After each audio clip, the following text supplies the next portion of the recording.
We're all chasing peace. For some, it's money. For others, it's relationships or success.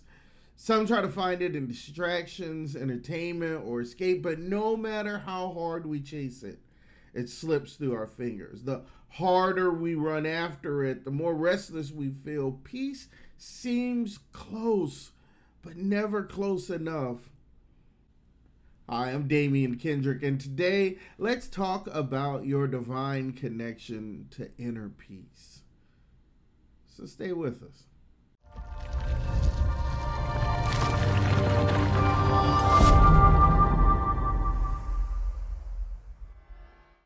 In John chapter 14, on the night of his betrayal, Jesus tells his disciples, "Peace I leave with you, my peace I give to you. And I don't give it as the world gives.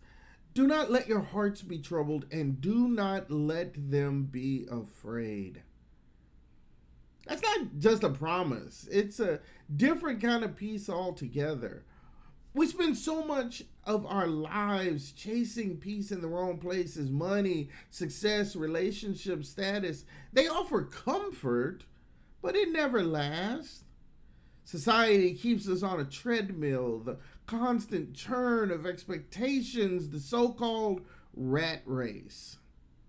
But here's the catch: the more we chase that kind of peace, the more our anxiety and dissatisfaction often seem to grow.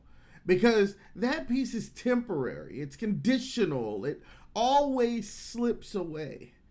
Jesus says, "I do not give to you as the world gives." See, his peace isn't a prize you earn, it's not a break in the storm, it's a gift, freely given. Think about it. When Jesus spoke these words, it was the night of his betrayal. The cross was right around the corner, yet in that moment, he promises his disciples peace. That shows us something important. Peace is not the absence of problems, it's the ability to remain centered in the middle of them. Inner peace means facing challenges with calm and resilience. It doesn't deny the storm. It rests in the presence of God within the storm. Cyprian of Carthage put it this way: if we are in Christ, we have peace in the midst of the storm, calm in the midst of battle. That's the kind of peace that ripples outwards. When one's life is steadied in Christ's peace, it steadies families and churches, even whole communities.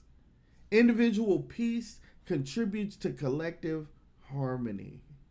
Jesus said, "Those who love me will keep my word, and my Father will love them, and we will come to them and make our home with them."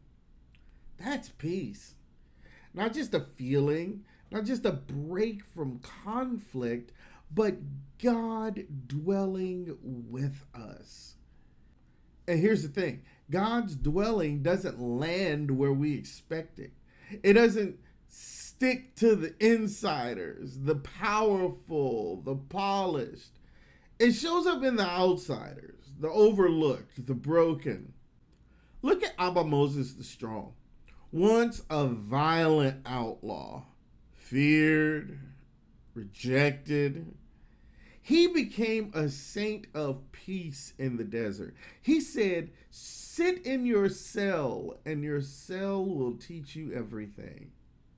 For him, the cell was more than four walls, it was stillness, the space where God came to dwell with him. That's the peace Jesus offers. God's presence transforming the outsider into a sanctuary. This is xenotology, the theology of the outsider, showing us that peace is presence.